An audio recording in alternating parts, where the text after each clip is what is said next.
अय्या आजही लवकर? हो ला ला ला ला ला. बरं तुम्ही फ्रेश व्हा, मी पटकन चहा करते. बाबा तुम्ही इतके लवकर? पण तू कुठे निघालास? अभ्यास नाही का? हल्ली हे लवकर काय येतात? काय रे बाबा कुठे गेले? ते वॉकला गेलेत. बरोबर गेलेत हे आता. काय झालं? कुणीच बोलत नाहीये. हल्ली तुम्ही लवकर कसं काय येताय? देवाभाऊंमुळे. काय? अरे मुंबईत आता मेट्रोमुळे कनेक्टिव्हिटी वाढली. जिथे ट्रॅफिकमुळे रेल्वे स्टेशनला पोहोचायला 2 तास लागत होते, तिथे आता मेट्रोमुळे फक्त 10 मिनिटात पोहोचता येतं. म्हणून तर मी लवकर घरी येतो. देवाभाऊंच्या महायुती सरकारमुळे मी फॅमिलीला वेळ देऊ शकतो. आधीच्या नेत्यांनी हा विचारच केला नाही. त्यांच्या भूलथापांना भुलणार नाही.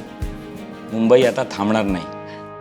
विकासाची दिसते गती, पण विश्वासा